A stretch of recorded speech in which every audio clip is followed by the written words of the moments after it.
Bom, por favor, abre comigo lá no livro de Hebreus. Vai até lá a carta de Hebreus. A gente vai ler o capítulo 12. Hebreus capítulo 12. Uma leitura bem curtinha. São 3 versos só, tá?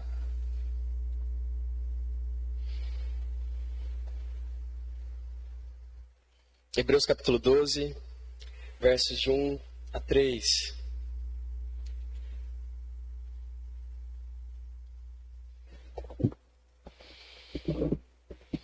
Hebreus 12, de 1 a 3. Diz assim a palavra de Deus: Portanto, também nós, visto que temos a rodear-nos tão grande nuvem de testemunhas, desembaraçando-nos de todo o peso e do pecado que tenazmente nos assedia, corramos com perseverança a carreira que nos está proposta, olhando firmemente para o autor e o consumador da fé, Jesus, o qual, em troca da alegria que lhe estava proposta, suportou a cruz, não fazendo caso da ignomínia, e está sentado à destra do trono de Deus. Considerai, pois, atentamente aquele que suportou tamanha oposição dos pecadores contra si mesmo, para que não vos fatigueis, desmaiando em vossas almas. Vamos orar. Pai, nesse momento tão singular do culto, nós pedimos que o Senhor, ó Deus, fale aos nossos corações. Que a sua palavra se abra, ó Deus, e ilumine as nossas mentes e os nossos corações. E que nós não tenhamos dúvidas de que é o Senhor que fala as nossas vidas. E que isso produza, ó Deus, motivação, consolo, que gere em nós, ó Deus, o brilho e a graça que só o seu Espírito pode nos trazer. Que o Senhor, ó Deus, nos visite com o seu Espírito e que a manifestação do seu poder seja algo real entre nós. Que nós sejamos solo fértil, corações sensíveis, convenientes ao Senhor nesse momento, para acolher a tua palavra. Faça isso para a glória de Jesus Cristo, seu Filho. No nome dele. Amém. Amém. Gente, o que eu pretendo fazer hoje com vocês, essa reflexão? Como eu falei, é o último culto do ano, né? O último domingo. Mas a gente sabe que a gente não viveu, talvez, o melhor de todos os anos, certo? Talvez, eu não sei, às vezes você experimentou coisas esse ano que você talvez não tenha experimentado em nenhuma outra fase ou etapa na sua vida. Só que a níveis gerais, eu acho que eu posso falar e dizer que não foi fácil, né? Pandemia, e isso não é algo que toca apenas as questões de saúde. A gente sabe o impacto e os reflexos que isso tem em várias outras coisas, em várias outras esferas da vida, da sociedade como um todo. É difícil falar que isso só trouxe prejuízos de saúde, prejuízos financeiros, emocionais. Isso trouxe prejuízos para a família. A gente sabe que o número de divórcios cresceu demais. A grande questão é que esse ano entulhou muitas vezes a nossa alma, o nosso emocional. E pior às vezes, nos trouxe prejuízos espirituais, comprometendo o nosso relacionamento com Cristo. Infelizmente, às vezes, sofrer nessa vida acaba acarretando isso como consequência. Nem sempre a gente consegue ter a vibrância e a constância que às vezes o salmista expressa, de perceber que é sempre nas horas mais difíceis que nós recorremos a Deus. Às vezes a falta de maturidade cristã e a falta da maturidade da nossa fé, a gente faz o movimento inverso. A gente às vezes procura mais Deus quando a gente folga. E ao contrário, a gente deveria estar mais próximo de Deus quando a gente mais sofre. Porque talvez é no momento onde a gente mais precisa que o poder dele se aperfeiçoe nas nossas fraquezas. Mas infelizmente o coração humano tardio para Deus, negligente quanto às coisas do Senhor, às vezes faz o inverso daquilo que a gente precisa. Então, um passarinho passeando aqui. Mas o que eu pretendo fazer hoje? Eu quero com essa mensagem tentar deslocar o seu olhar. Plínio, o que você está querendo dizer com isso? Simples. Eu quero que por alguns instantes você consiga ver que existe muito mais para você olhar do que aquilo que os olhos podem ver. Quero chamar a sua atenção para que você tire os seus olhos de tudo aquilo que pode estar sendo difícil nessa vida e pode estar acontecendo de tenso, de problemático, de dificultoso, e você mire os seus olhos, fixando ele no único lugar que pode trazer para você superação e esperança, para que você termine 2020 e entre em 2021 louco para viver a vida. E não só a vida, louco para continuar correndo essa carreira que foi proposta para a gente, a carreira da fé cristã. A fé cristã que não é uma fé para ser vivida 1, 2, 3 ou 4 anos. A fé cristã que é para ser vivida que desde o momento em que o Senhor nos agraciou com a fé que de uma vez por todas foi nos dado. Ou a gente atravessa os portais eternos com ela, ou a gente leva ela para a sepultura. Porque ela não é para ser deixada pelo caminho. Hoje, eu quero com isso incentivar os irmãos a olharem para Cristo. O único lugar onde você vai encontrar motivação para continuar seguindo sua vida, para continuar seguindo essa carreira. A gente vive num mundo barulhento, um mundo agitado. E a grande realidade é que se a gente não ficar atento e vacilar por apenas um instante, a gente tende a se embaraçar com as coisas desse mundo e ceder às coisas que são aversivas às coisas de Deus. Sentimentos, ideologias, chuvas de tentações nas nossas vidas, são tantas cobiças e tantas coisas que esse mundo acaba nos pressionando, né? Praticamente o tempo todo. E o nosso grande desafio é viver como cristãos autênticos e verdadeiros nesse mundo, sem que o mundo esteja na gente. O desafio é estar aqui sem que o mundo nos contamine, não é? Esse é o nosso grande desafio. A palavra de Deus diz que a obra de Deus em Cristo Jesus procurou fazer uma única coisa com a gente: tirar as nossas raízes, nos desarraigar desse mundo perverso. É um movimento duplo, Deus tira para pôr de volta, né? Mas a grande ideia é como nós preservamos o mundo hostil às coisas de Deus em nossos corações. Como que a gente pode viver nessa selva de pedra e preservar aquilo que Deus está fazendo em nossas vidas? Como que a gente consegue fazer isso? A realidade é que com Jesus não foi diferente. Jesus ele passou e teve que enfrentar um sistema, um mundo, onde as coisas são aversivas às coisas de Deus. É exatamente Romanos capítulo 1. Uma prática de um homem que, separado de Deus, tenta deter a justiça pela prática da injustiça, a verdade pela prática da injustiça. Suprimir a verdade pela prática da injustiça. Com Jesus não foi diferente. Nosso grande desafio e a grande questão é estar aqui e não deixar com que absolutamente nada nos furte de Deus e nos roube da fé. Esse texto vai mostrar para a gente que esse mundo de pecado pode ser um tremendo obstáculo para cada um de nós. E tem um grande potencial de distração. A gente vai ver isso aqui nesse texto. E pode atrapalhar a gente na nossa carreira. Mas também vai nos mostrar como a gente pode se livrar de tudo isso se olharmos firmemente para Jesus e considerarmos atentamente a sua vida. Hebreus. A gente não sabe ao certo quem foi que escreveu essa carta. Não é unanimidade. Alguns vão preferir dizer que é um autor desconhecido, embora existe peso na tradição, principalmente na tradição histórica, que vai defender o apóstolo Paulo por algumas similaridades de texto, expressões e tudo mais. Só que alguns biblistas eles não fecham com isso, porque não tem como dizer que foi o apóstolo Paulo, com certeza, que escreveu essa carta aqui aos Hebreus. Mas, independente disso, a gente sabe que o autor ele tem um feeling muito grande e vai usar ilustrações muito pertinentes para expressar o que a carreira cristã significa. A gente tem em toda a palavra de Deus exemplos que refinam para a gente o que a carreira cristã pode ser. A gente tem, por exemplo, o exemplo de soldados, tipificando a questão da guerra, o campo de batalha, porque nós estamos constantemente lutando, né, empunhando espadas e armaduras, enfim. Nós temos um inimigo, Efésios 6, por exemplo, constrói um cenário de guerra e mostra para nós que nós estamos engajados numa batalha. Aqui o autor de Hebreus vai fazer algo parecido, só que usar outra ilustração. E a ilustração aqui agora é a corrida. É a corrida, né? É você correr com afinco. E aqui está muito associado às práticas de competições, de Olimpíadas, desde o mundo antigo, que isso não nasceu agora com a gente. Isso é muito, muito antigo. E eu não sei você, mas eu acho que a corrida é um excelente exemplo para tipificar a vida cristã. Quem já fez aí 30 minutinhos de cardio, né, sabe como que isso expõe a um desgaste terrível. Esses dias eu passei lá na academia e a Bia estava saindo com a Rose. A Bia estava na cor da camisa do Felipe aqui. Estava lá fazendo um hit. E isso expõe a gente a um desgaste muito grande.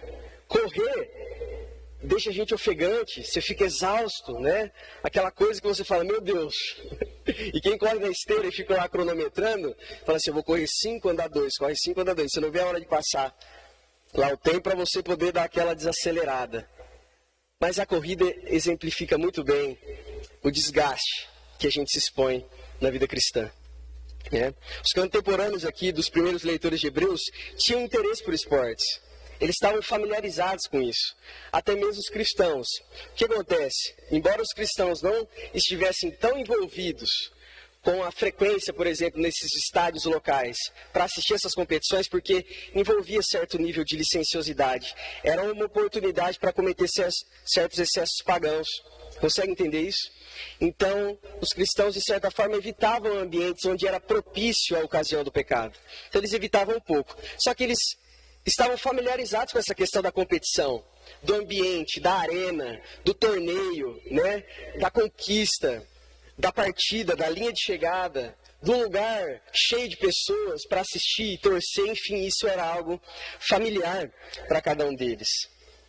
O autor, então, aqui ele vai tomar emprestado um dos esportes dessa ilustração para tipificar a vida cristã. E ele vai usar tanto o condicionamento físico como a cena da corrida para falar sobre a vida cristã. O texto começa dizendo assim: portanto, também nós, visto que temos a rodear-nos tão grande nuvem de testemunhas. O capítulo 11 é um capítulo singular de todo o Novo Testamento.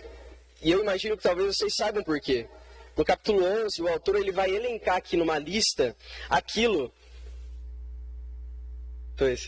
No capítulo 11, ele vai elencar aqui numa lista aquilo que os próprios tradutores chamaram de lista de heróis da fé. Foram aqueles grandes homens e mulheres que lutaram pela fé até o fim das suas vidas. E não importa qual fosse a condição, se isso oferecia risco às suas vidas, às suas famílias, se isso comprometia de alguma forma a sua segurança, eles lutaram pela fé até o fim. É por isso que agora aqui no capítulo 12 ele vai começar com uma conjunção e vai dizer: portanto, o que isso significa para a gente? Ele está falando das consequências práticas do que ele acabou de dizer. É algo inferencial lógico. O que isso significa? Tendo trabalhado aqui agora o que eu acabei de falar para vocês em todo o capítulo 11, portanto agora vocês devem de modo prático viver dessa forma. Consegue entender isso?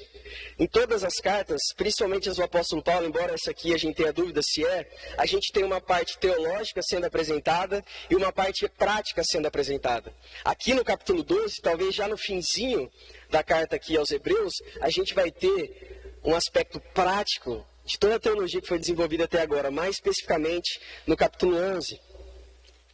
Portanto, indica uma sequência unindo o capítulo 12 ao capítulo 11. E ele vai dizer assim para os seus leitores: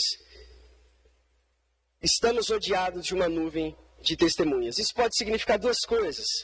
Pode significar tanto a imagem da arena.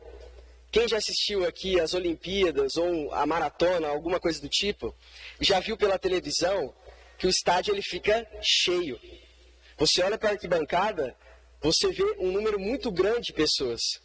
Alguns vão dizer que talvez o que tenha na mente do autor aqui é a nuvem de testemunhas ilustrando aquela visão da arquibancada.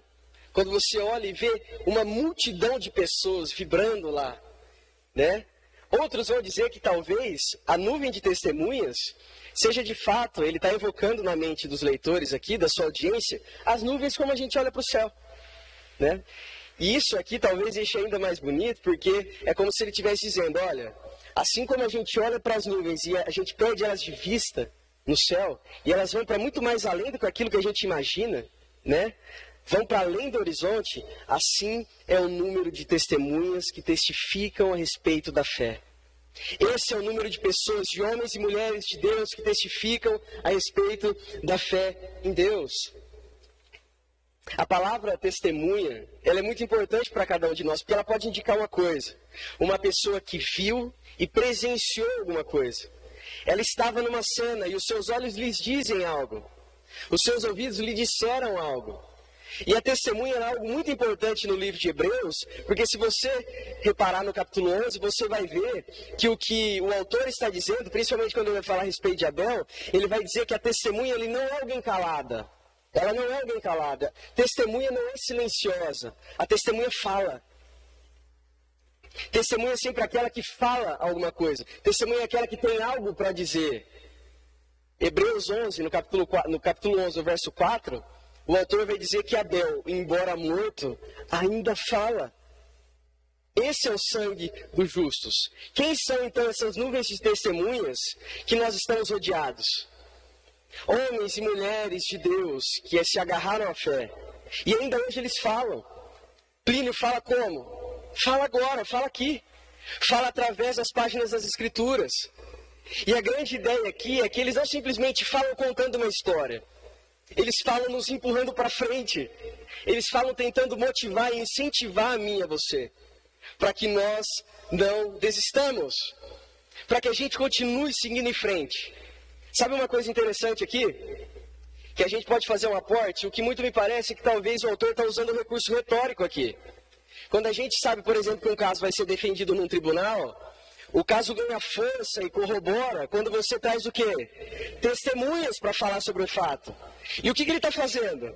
Está trazendo o máximo de testemunhas possíveis para sentar no banco e falar a respeito dessa fé. E testificar a respeito dessa fé. É isso que ele está procurando fazer, lançar estímulos para cada um de nós. Porque nós estamos cercados, rodeados de testemunhas que falam. O texto segue dizendo, desembaraçando-nos de todo o peso e do pecado que tenazmente nos assedia. O que significa desembaraçar? Talvez seja interessante pensar aqui num novelo de lã, ou um emaranhado de linha. Já tentou? Quem já tentou aqui desfazer uma nozeira de linha, sabe como que é difícil isso? Praticamente impossível você fazer sem que você rompa e quebre a linha, né? O que o texto está falando aqui para a gente, desembaraçando do peso do pecado, é que a gente tem que se livrar de tudo aquilo que durante a corrida nos atrapalha. Prende a mim e a você. Compromete o nosso desempenho. Pensando na figura do atleta aqui, que é exatamente isso que o autor está procurando fazer, a gente sabe que um atleta ele procura estar sempre preparado, bem condicionado fisicamente. Alguém já viu um atleta correndo com fardos nos ombros? Alguém já viu atletas correndo com coisas presas na perna? Alguém já viu atletas correndo numa competição de blusas pesadas e calças de moletom? Não, eles se livram de tudo aquilo que é possível para que não tenha cargas no seu corpo. Para que eles possam fazer a melhor corrida possível. Para que eles possam ter o máximo de desempenho. Eles perdem peso, eles treinam os músculos que vão ser usados na competição, para que eles estejam no ápice do seu pleno vigor.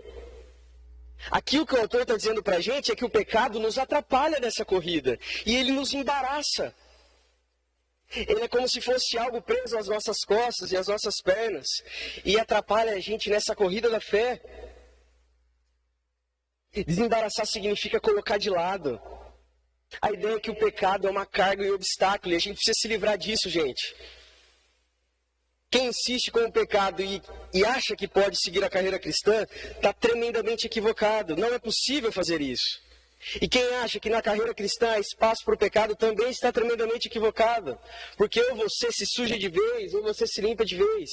E se a proposta é correr essa corrida, você não pode se embaraçar com o pecado. O texto diz, do pecado que tenazmente nos assedia. Ele usa duas palavras muito fortes aqui, tenazmente e assédio. Assédio é uma palavra talvez um pouco mais familiar para a gente, mas tenazmente talvez nem todo mundo sabe o que isso significa. Mas o que ele está procurando dizer aqui é que o pecado ele é algo perigosamente tentador e que ele não dá trégua para você. Na carreira cristã, se você brinca com o pecado não brinca com você. Como diria uma música, para que o homem peque e se confunde, dele apenas um segundo. O pecado é um instante e ele te põe no chão. E ele atrapalha o seu desempenho. Nós não temos tempo para se envolver com o pecado. Porque o pecado vai comprometer a nossa corrida. E o que é interessante aqui é que ao usar essas palavras, o autor está querendo dizer o seguinte. O pecado, ele habilmente te cerca e te envolve. Sabe aquela coisa que a gente sempre está achando que está um passo na frente? Gosta de bancar o espertão? O pecado só há uma coisa para a gente fazer com ele. Se afastar. Resistir. É isso que a gente tem que fazer. Não se expor ao pecado. não ceder ao pecado. O pecado é algo para estar bem longe da gente. Como diria Spurgeon, não espere chegar em casa nem para confessá-lo. Se pecar, confesse onde está agora, para que você não passe muito tempo preso a ele. Porque ele te embrenha, ele te embaraça e atrapalha a vida cristã. Isso significa que o pecado nos persegue insistentemente. Você entende por que a gente tem que ser atleta de ponta para correr a corrida cristã? Porque o oponente, o inimigo, ele está empenhando todos os seus esforços para que você não vença. Para que você desista no meio do caminho. Ele procura te dominar completamente e te influenciar de todos os lados. Um segundo de distração e a gente pode vacilar e comprometer a linda carreira cristã. Aí depois fica difícil da gente poder exultar como o apóstolo Paulo no fim da vida. Combati o bom combate, exerci a carreira e guardei a fé. Como seria maravilhoso e exultante para nós que assumimos a vida de Deus. Chegar no momento da partida e poder olhar para trás, assim como vários homens na história. Bob Jennings, um velho pastor batista. E no leito de morte poder dizer, a minha vida foi uma lâmpada a ser acesa para a glória de Deus. A gente se envolve tanto com as coisas dessa vida e desse mundo, que a gente se esquece da beleza da vida cristã. Que a gente esquece de amar isso e de viver isso integralmente.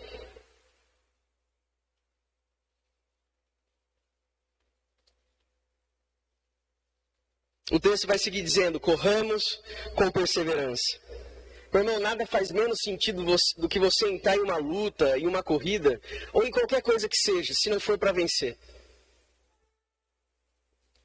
Não faz o menor sentido você assumir algo que você não está disposto a dar o seu melhor e ir até o fim. Até o fim. Se não for para ganhar, não vale a pena. Correr com perseverança, que significa assumir a fé com coragem e com determinação. Ouça o testemunho dos heróis da fé de Daniel na cova dos leões. Ouça o testemunho dos homens justos durante toda a história de Moisés, de vários homens e mulheres que se expuseram à própria vida, mas não abriram mão da fé. Olha aqui o que o apóstolo Paulo vai usar o mesmo exemplo, só que agora em 1 Coríntios, capítulo 9, verso 25 a 27. Ele usa a mesma figura, olha o que diz. Todo atleta em tudo se domina. Aqueles para alcançar uma coroa corruptível, nós, porém, uma incorruptível. Assim corro também eu, não sem meta. Assim luto, não como desferindo golpes no ar, mas esmurro meu corpo e reduzo-o à escravidão, para que, tendo pregado a outros, não venha eu mesmo a ser desqualificado. O apóstolo Paulo está dizendo assim, eu faço o que for preciso. Ele chega a dizer, eu esmurro meu corpo, aqui tem a ver com mortificação, eu mortifico a minha carne, para que o pecado não se manifeste em mim e não haja em mim nada que seja contrário à carreira cristã. Porque afinal de contas, nós não corremos sem meta, é o que ele está dizendo. A gente sabe exatamente de onde a gente saiu e para onde está indo. É assim que a gente tem que viver a vida cristã. Todo atleta em tudo se domina. Olha isso. Perseverança e determinação. Tiago vai dizer algo parecido na sua carta. Ele vai dizer, graças a Deus, porque nós não somos daqueles que retrocedem para a perdição, mas aqueles que perseveram para a salvação, porque a perseverança tem ação completa. Meu irmão, não se persevera até o meio. Isso não seria perseverança. Perseverança de ação completa significa perseverar até o fim. Não importa quanto tempo seja. Se 1, 2, 5, 20, 30, 50 anos.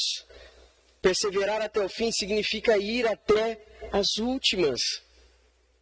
O verso 2 diz assim, olhando firmemente para o autor e consumador da fé, Jesus. Qual é o modelo e a referência para nós aqui, meu irmão? É o próprio Cristo. E aqui está o ponto principal de tudo aquilo que você vai ouvir aqui hoje. Olhe, fite os seus olhos, coloque ele bem fixo em Jesus.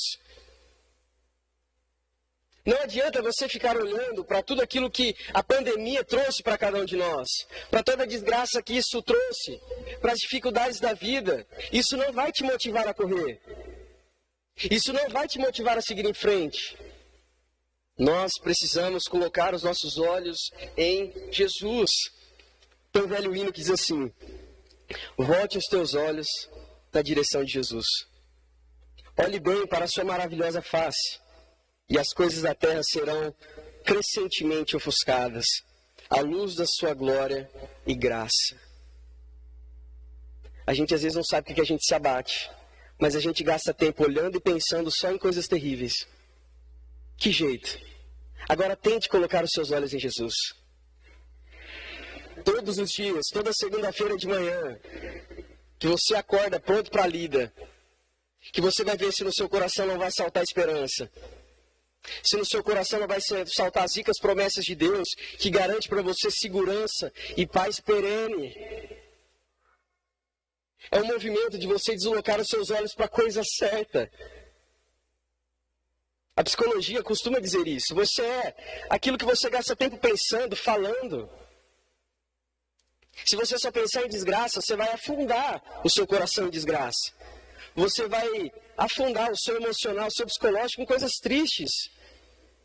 Agora, se você olhar para Cristo, a fonte de toda a graça, e lembrar constantemente daquele que demonstrou o maior amor, e que já não há mais condenação para você em Cristo Jesus, irmão, você sai pronto para viver a vida mais bonita possível. Olhar firmemente significa olhar com atenção. Algo interessante para destacar do texto aqui que o autor de Hebreus vai fazer é que ele não coloca o nome de Jesus na lista que ele citou em Hebreus capítulo 11. Talvez a gente pense, mas por quê? Jesus, será que não merecia entrar nessa lista?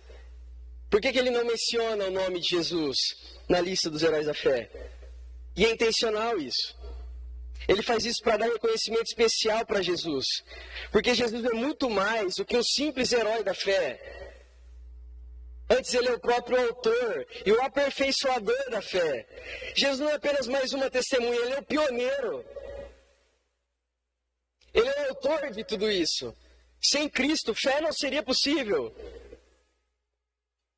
É por isso que ele guarda um lugar especial para falar a respeito de Jesus. Jesus não é simplesmente mais um. Ele é aquele que cria fé e leva ela até os seus termos finais. Como o próprio apóstolo Pedro vai dizer, tentando motivar os cristãos, aqueles que estavam dispersos, estavam sofrendo toda a perseguição dos primeiros séculos, ele diz, para obter o fim da nossa fé, a salvação da nossa alma. Cristo é o autor da fé e aquele que consuma toda essa obra. O texto segue dizendo, em troca da alegria que lhe estava proposta, suportou a cruz, não fazendo caso da ignomínia. Alguns estudiosos vão dizer aqui que houve um diálogo entre Deus Pai e Deus Filho. É como se o próprio Deus Pai tivesse chego para Deus Filho e colocado algo, posto algo diante dele. Talvez a melhor tradução aqui para o texto seja, em troca da alegria que lhe está proposta, é diante daquilo que lhe foi posto. Talvez essa seja a melhor tradução. O que alguns biblistas vão dizer é que é o seguinte, diante daquilo que Deus propôs para Jesus, Jesus assumiu todo tipo de vergonha, de ignomínia, de sofrimento e de humilhação, porque comparado com aquilo tudo que ele ia passar, a recompensa era infinitamente maior. Por que vale a pena a gente seguir em frente correndo com afinco? Porque comparado com aquilo que a gente pode enfrentar aqui,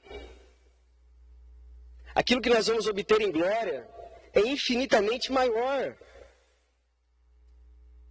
Assim, gente, a expressão não fez caso da ignomínia, da vergonha, do opróbrio, faz ainda mais sentido. Sabe por que os judeus pediam a morte de cruz para Jesus? Porque não existia uma morte mais vergonhosa e mais dolorosa do que a crucificação romana. No entanto, mesmo Jesus sabendo aquilo que o aguardava, diante daquilo que foi posto para ele, Jesus encarnou. assumiu uma forma mais reduzida de existência, deixando as insígnias de sua glória, o seu posto de honraria, por uma coisa: pela recompensa futura, para que junto com ele nós pudéssemos estarmos assentados nos lugares celestiais, como o capítulo 1 fala de Efésios. Porque comparado com aquilo que ele havia de receber de Deus Pai, todo sofrimento nessa vida não era nada. Spurgeon também diz isso. O único inferno que o cristão pode viver é talvez o sofrimento que ele possa ter aqui na terra. Porque o que o aguarda, para além disso, e em toda a eternidade, é gozo e descanso. Quando ouvirem a voz do seu Deus dizendo: vinde benditos do meu Pai, entre no descanso, que eu preparei para vocês há muito tempo.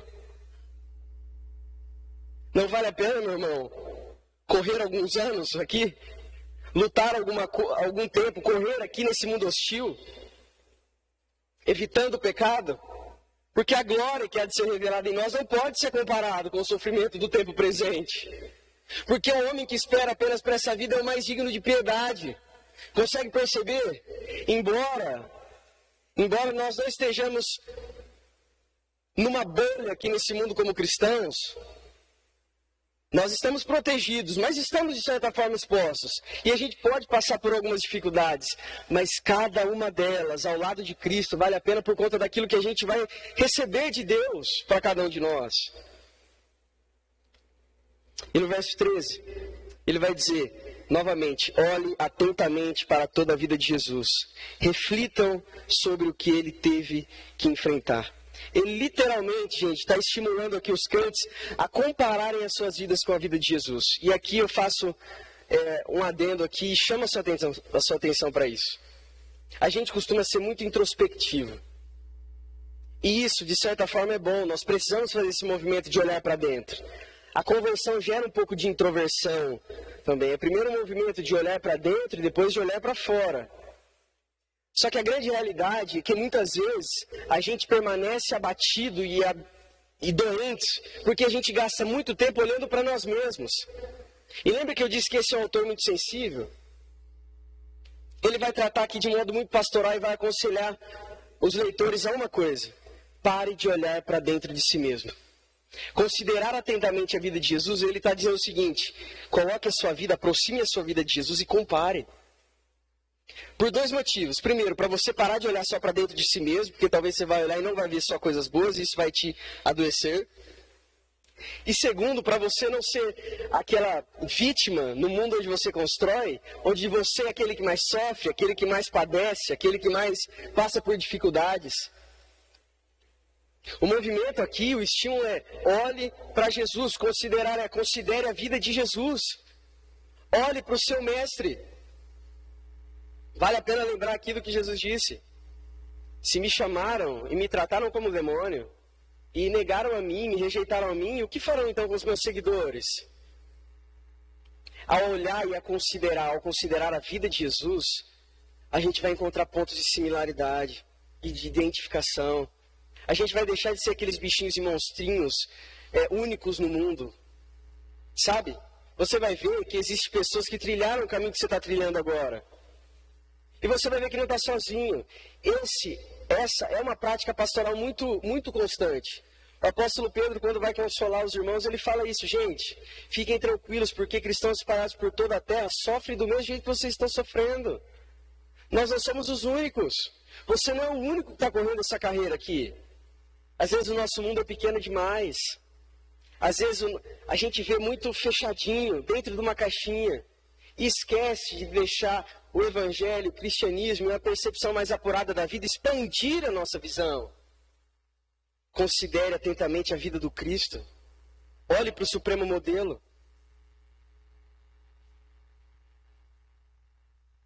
Se você tirar os olhos de Jesus e fixar os olhos em todas as tensões e dificuldades que você pode enfrentar nesse mundo de pecado, de pecadores, você vai se sentir exausto.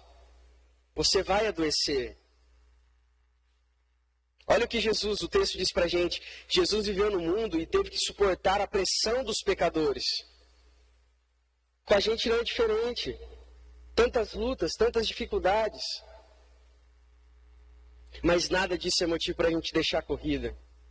Suportar significa não fugir. Não entregar-se. Não se render. Não largar a corrida. Eu não me lembro, acho que foi na maratona de 1984.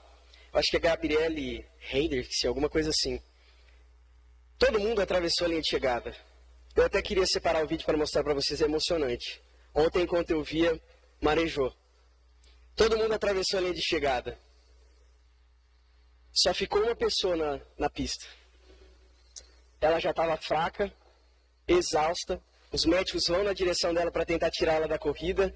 Ela se afasta meio que tropicando. Já estava tendo espasmo muscular, porque no vídeo você consegue ver as pernas dela batendo uma na outra. Mas ela quis terminar a corrida. E não faltava pouco. Tanto é que, eu não sei, tem alguns vídeos de 5, de 7, mas eu vi o de 2. Ela já estava em duras condições, não tinha o menor estado. Aquela pessoa, aquela mulher, ela estava muito mal. Mas ela não parou de correr um segundo. Um segundo, meu irmão. Ela foi até o fim, batendo as pernas, os joelhos trôpegos, mas ela foi para atravessar a linha de chegada. A carreira cristã é o que a gente assume desse jeito, pelo amor de Deus. É correr até o fim, disposto a cruzar a linha de chegada. A gente vai fraquejar, vai ser difícil. Mas a grande questão é não desiste disso, meu irmão. Não para, não para. Essa não é mais uma das atividades dentre as várias que você tem na sua vida. É servir a Deus. É correr a corrida e a carreira que nos está sendo proposta. E é fazer isso com empenho. Fazer isso com coragem. Conclusão. O ano de 2020 está terminando, ele está indo embora. Nós praticamente não vivemos esse ano, ele que viveu a gente. A gente tinha planos para ele, mas a gente descobriu que ele tinha plano para nós. Infelizmente, 2021 não traz para nós uma promessa de uma vida sem problema. Mas a questão é que o cristianismo e o evangelho traz. E a gente tem duas escolhas.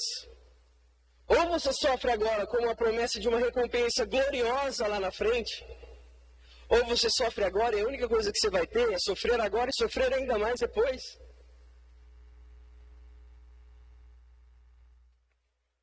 Deus guarda para nós um momento de alívio e de descanso. Como que a gente pode encontrar então motivação para viver 2021?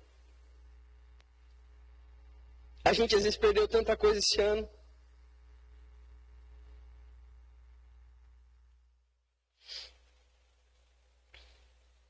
Esse texto diz que assim como Jesus passou pelo sofrimento e tristeza, mas alcançou alegria e recompensa, enfrentou humilhação e desgaste, mas alcançou a glória eterna, com honrarias e máxima exaltação, nós também, a assumirmos a fé, com determinação e com coragem, também alcançaremos isso. A carta do apóstolo Pedro segue basicamente uma estrutura: mostrar qual foi o caminho de Jesus e mostrar para os cristãos que se eles estavam seguindo a mesma trilha, o final era o mesmo. E o texto vai dizer que Deus, Jesus Cristo, está sentado aonde? À direita de Deus. Eu não sei você, mas tem alguma posição melhor do que essa? Tem algum posto maior do que esse, melhor do que esse? A gente precisa continuar olhando para Jesus, sem deixar a pressão atrapalhar a gente, sem deixar o pecado nos embaraçar e atrapalhar o nosso desempenho. A conclusão, meu irmão, é que nós não estamos entregando as nossas almas a troco de nada. Você não está se entregando para no fim de tudo isso ser pulverizado e deixar de existir num vácuo e num vazio, sendo aniquilado. Ao assumir a fé, você assume um projeto. E nesse projeto, o desfecho é glorioso. E todo o opróbrio, toda a ignomínia, toda a humilhação, todo o sofrimento não são nada. Eu queria terminar com Romanos capítulo 8, verso 18. E eu queria que você ouvisse essas palavras do apóstolo Paulo ecoando nos seus ouvidos durante toda essa semana. Diz assim o texto: porque para mim, eu tenho por certo que o sofrimento do tempo presente não podem ser comparados com a glória que há de ser revelada em nós. Colossenses 3:4. Quando Cristo, que é a sua vida, quando Cristo, que é a sua vida, for manifestado, então vocês também serão manifestados com Ele em glória. A grande recompensa, meu irmão. Ponha os olhos em Jesus e não tire por nada. Amém?